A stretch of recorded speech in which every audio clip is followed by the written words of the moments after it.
Could this be the end for the Samsung Exynos chipset, which hasn't been very good? Analyst Ming Chi Kuo thinks that Samsung will stop making its own chips for the upcoming Galaxy S23.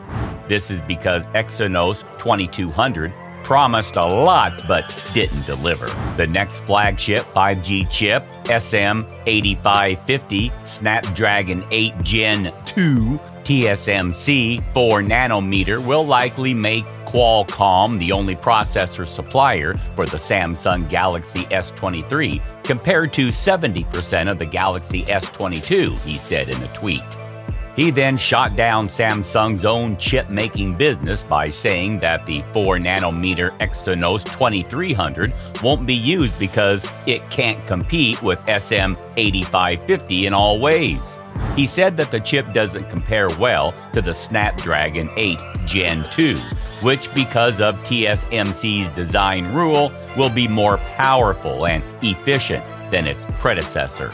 In the end, he said this means that the Snapdragon 8 Gen 2 will make Qualcomm's near total control of the high-end Android market even stronger.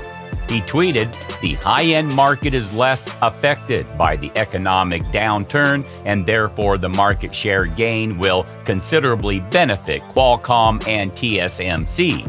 Before we proceed, tell us which country you're from. Your comments are awesome. A better choice for the next generation. This won't make much of a difference for the average American buyer. In the US, the Samsung Galaxy S series has always used Qualcomm chips, while the company's own Exynos chips have been used in ROW markets, mostly in Europe and Asia. However, since you're watching Gadgets Times, you're probably not the typical consumer and might have previously thought of importing a different Samsung Galaxy S model if it had significantly better performance than what was supplied locally. The Exynos has always provided less performance than the Qualcomm equivalent, thus that is only true in theory and has never been tested. Before the Samsung Galaxy S22 came out, there was talk that this would be the year that things would change. AMD's chip would make it a gaming powerhouse, and it might even be able to do ray tracing. As previously stated, claims of its potency were overblown, leaving Americans with no reason to rely on local supplies. If Kuo is correct, it seems like Samsung has admitted defeat and understood that the theoretical benefits of producing its own processors are nullified if the actual performance is underwhelming. Qualcomm might not be the only one to benefit from this decision.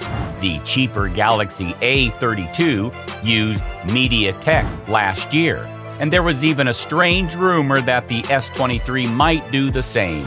But if Kuo was right, it sounds like Samsung will stick with what worked, which would leave Qualcomm as the only choice worldwide.